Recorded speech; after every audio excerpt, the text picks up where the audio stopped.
Peace, Facebook family.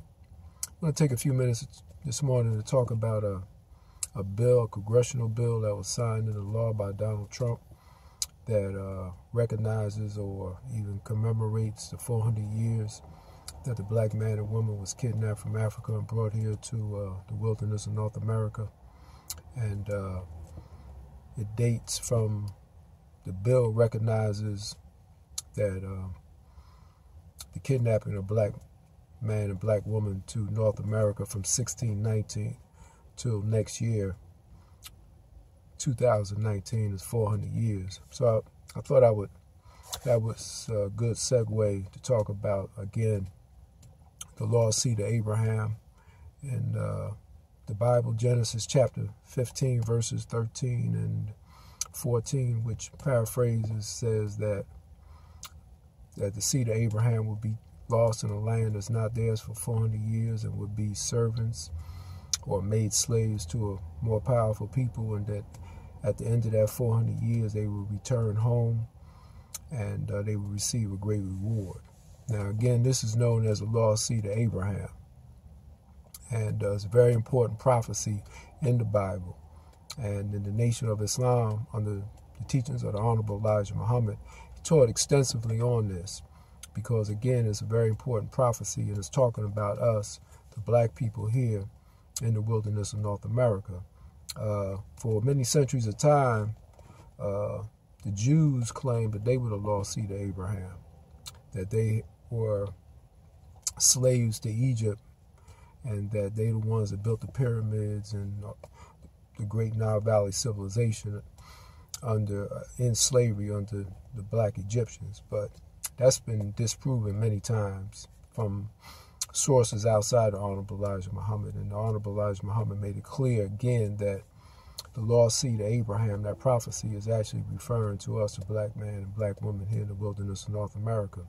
Now, one of the things about this bill that was passed, that it starts the slavery sojourn, if you will, of black people or the Africans that were kidnapped here in 1619. Now, 1619 is really a problematic year, even though there are many, many scholars, historians, black scholars even, that start our slave history here at 1619. But then you have another school of thought that says, no, that's not the actual year, and that 1619 is really an approximate year.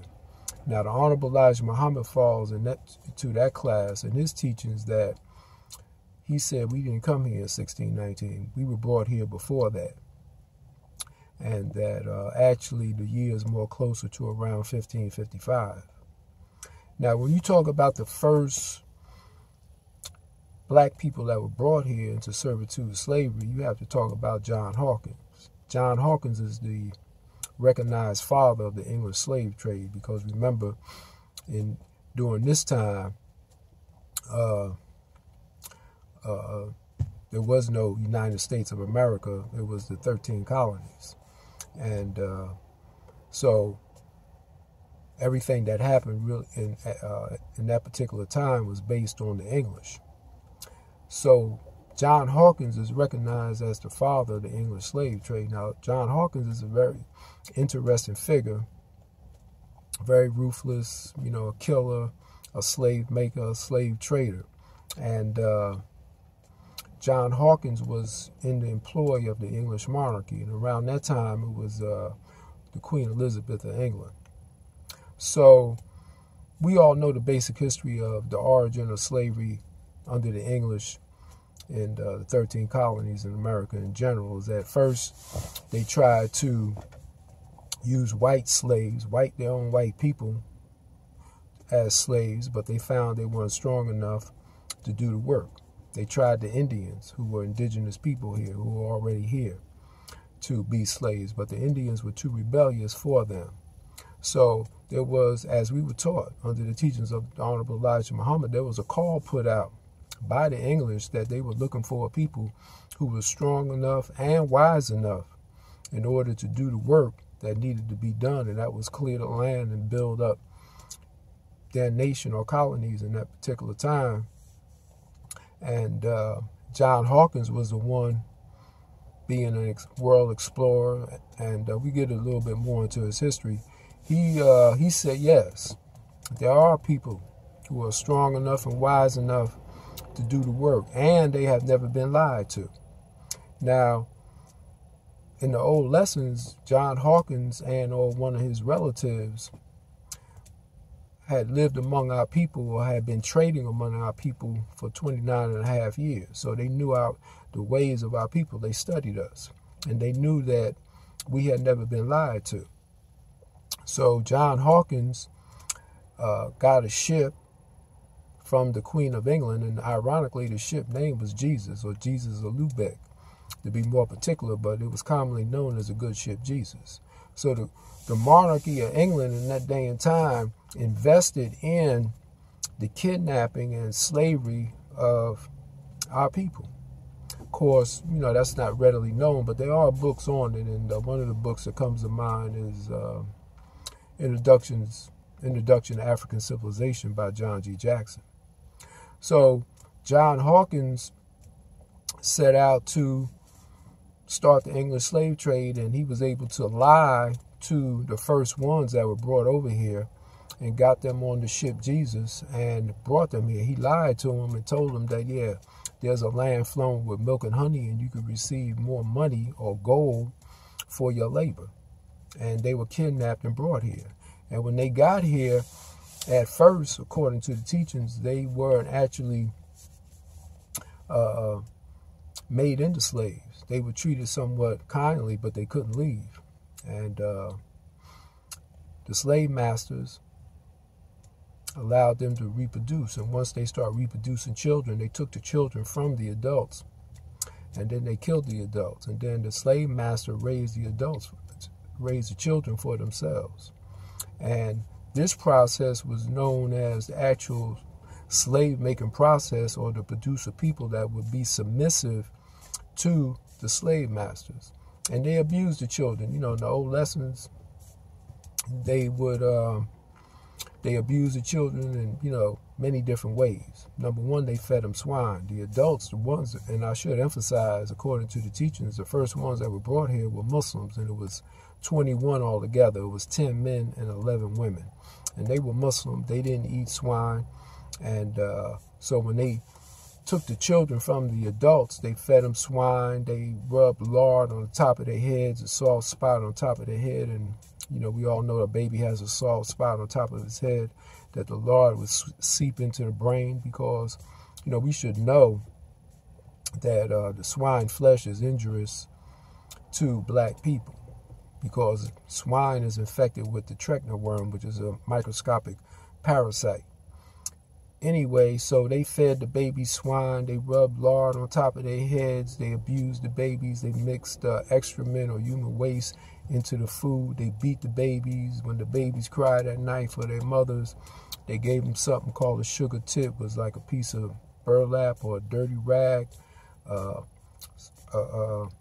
rubbed with lard and a little sugar on it, so they would go to sleep at night. So it was, of course, this is all ugly, this is very horrible. But according to the teachings, this is the actual history. And the slave masters did this to the children in order to produce what they called later Negroes. A Negro, again, according to the teachings of the Honorable Elijah Muhammad, is derived from the word Negro, the Greek word Negro, which means dead. And so they made a walking dead people, people who were robbed of knowledge of self and kind.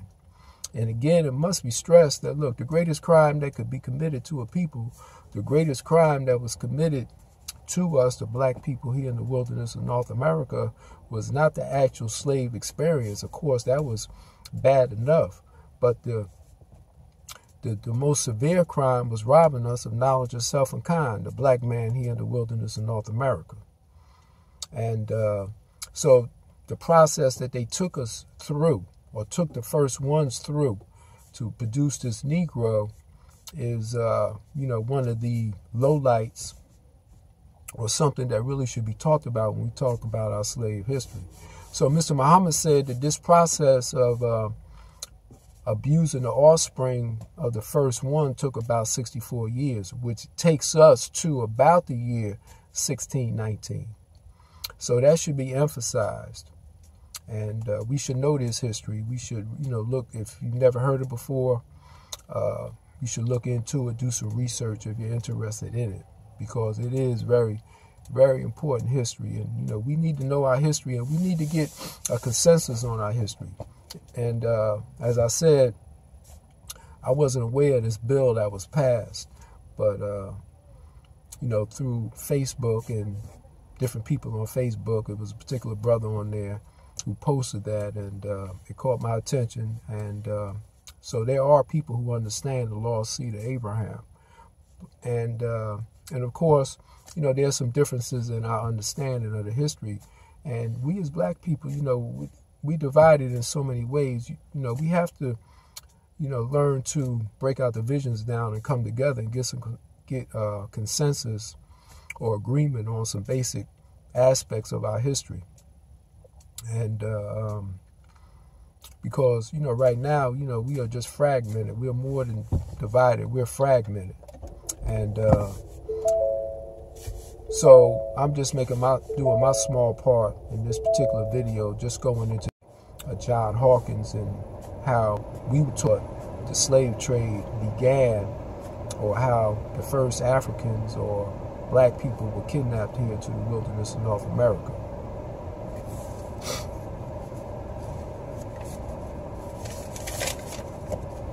Praise be to Allah.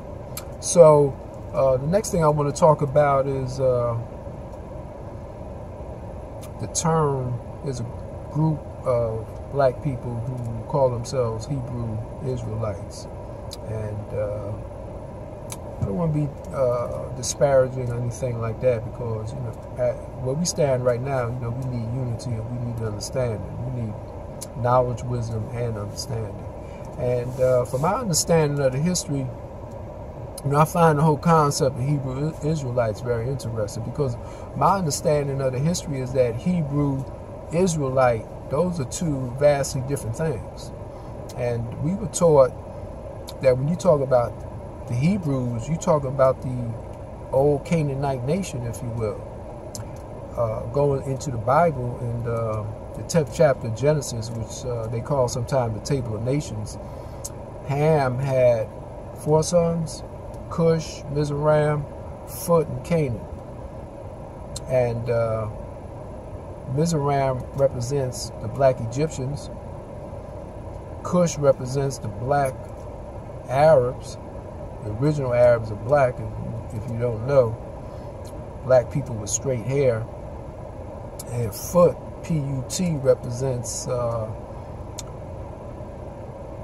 black Africans further south of Egypt, around Somalia, present-day Somalia.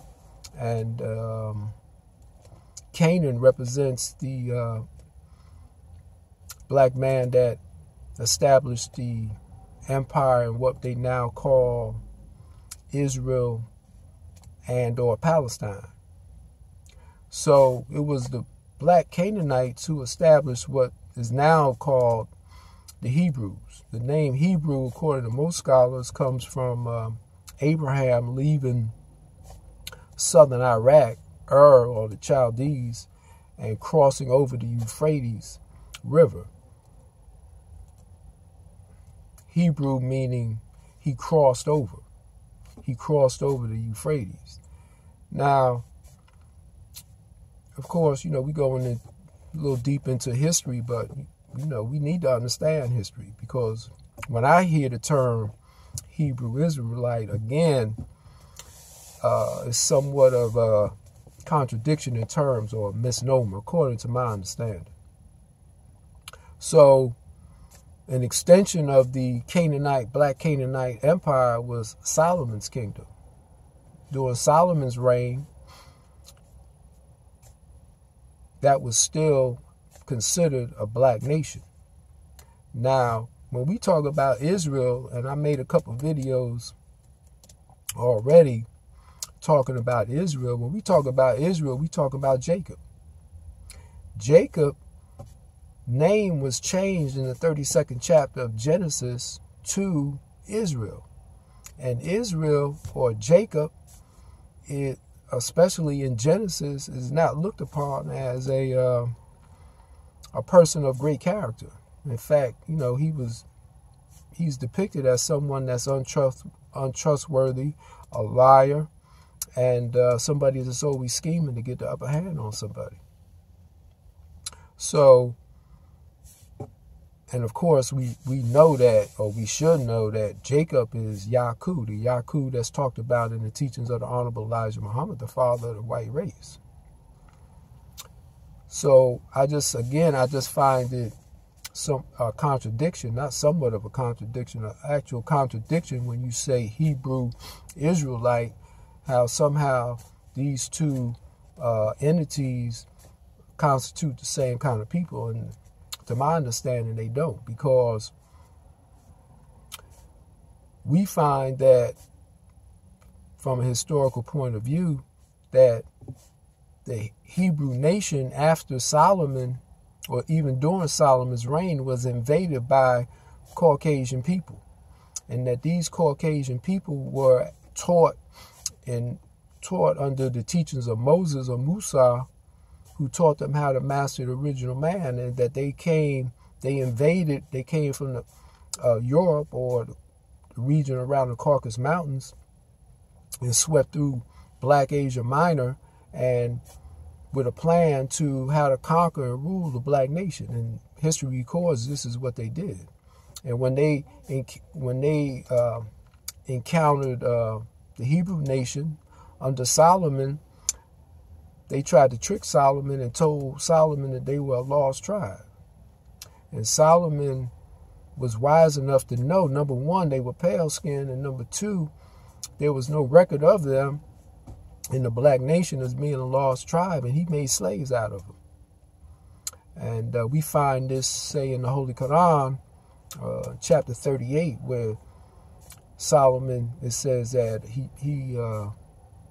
put chains on the devils and made them work for him. And this goes to part of the allegory in the Masonic teachings in the third degree, or the Blue Lodge, where you have these people working, building Solomon's temple. But in any event, Solomon put them in chains and made them work.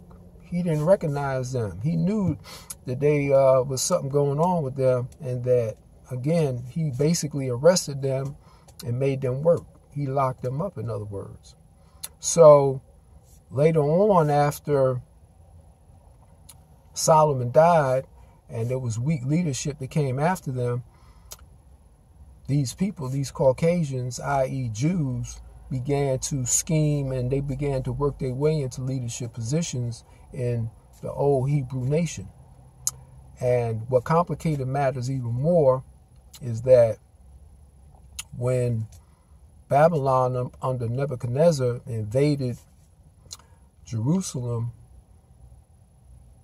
they conquered Jerusalem and deported the Hebrews and the Jews back to Babylon, and they became mixed up. And this caused much confusion, and the Jews were able to convince the Babylonians that they were the people who were actually in charge. And then what complicated matters even more, and I would just as a sidebar, was when the Jews were in Babylonian captivity, this is where they laid out the Bible. The Old Testament in its present form, still to this day, was laid out while they were in Babylonian captivity. So my point is that the Jews, i.e. Israelites, were able to co-opt or take over the old Hebrew nation and represent themselves as the Hebrews, but they are not the Hebrews. They are the Israelites, who are distinct people, who are actually Caucasian people under the teachings of Moses. Later, when the Persians conquered the Babylonians, or Babylon, under Cyrus, they were able to convince Cyrus to let them go back to Jerusalem. Subsequently, Cyrus died, so they convinced Darius, who was Cyrus's successor, to honor Cyrus's decree, and they did. So this is when they returned back to Jerusalem under the leadership of Ezra and Zerubbabel, and maybe one other person. Zerubbabel being one of the ancient Masonic Grand Masters. So when they returned back to Jerusalem, they had to rebuild Jerusalem, but now the Hebrews weren't in charge no more. The Jews were in charge, or the white race. So I'm just going through this history, and of course I'm not going into it in much detail, but I'm just sketching a picture where you can see that there's much more to this, the notion of Hebrew-Israelites, according to my understanding, according to the teachings of the Honorable Elijah Muhammad. And perhaps we probably do another video on this and just go into some more detail, but I just wanted to outline some of this history because it's very important history. So to sum up, just again on Hebrew-Israelite, is that when we talk about the Hebrew nation, we talking about the old Canaanite nation. It's already established that the black man built the Canaanite nation, or Jerusalem, or what's present-day Israel or Palestine. We know that Melchizedek was the king of Salem. Salem, Jebus, and Ariel are the old names of Jerusalem. Jerusalem means founded in peace. And that there was a black man that built that empire, that nation. And that nation was in existence long before the Israelites or the Jews came there. And I would just want to also sidebar, listen, when we talk about Jews, we talking about the people who Moses or Musa taught. There were no Jews before Moses or Musa. And we should bear that in mind, too, because, you know, you got the Christians claiming Abraham. Abraham wasn't a Christian. Abraham was long before Jesus. Jesus, of course, didn't invent Christianity, but nonetheless, Abraham was long before Jesus. Abraham was long before Moses. When we're talking about Jews or Israelites, the historical Israelites, we're talking about the people who follow the teachings of Moses. Moses being the one who taught the white race their first lessons in civilization when they were lost in the caves and hillsides of Europe, commonly known as the Caucasus Mountains. So the Hebrew nation is an old Canaanite nation. Canaan, if we want to use the Bible, Canaan, son of Ham. Ham is recognized as a black nation. And perhaps I should even back up and say that, allegorically speaking, Noah had 3 sons, Japheth, Ham, and Ham. All the scholars that I know of recognize Japheth is referring to the Caucasian people. Shem recognizes that they recognize Shem as being the allegorical father of the Semites. Semites being mixed race people from Asia Minor, and Ham they recognize as being of the black nation. So again, historically, all the ancient nations or civilizations of Asia Minor and Egypt all came from Ham. Again, Mizraim is Egypt, Cush is Black Arabia and Black Asia Minor, if you will, and Canaan is the present-day Israel or Palestine, probably even including Syria, present-day Syria and Lebanon. So, you know, it's all about history and it's all about knowledge. So, you know, number one, let's get our history right. We as black people, we need to get our history right, you know, and we have to do it in a calm manner and an objective manner. We don't need subjectivity. We need some objectivity in getting our history right, because right now our history is a little off. And we need consensus. We need to be able to come together, whether we Muslims or we call ourselves Hebrew-Israelites, or, you know, if we Pan-Africanists, if we're black nationalists, You know, we need to get our history right. We need to come together. We have to come together so we can move forward.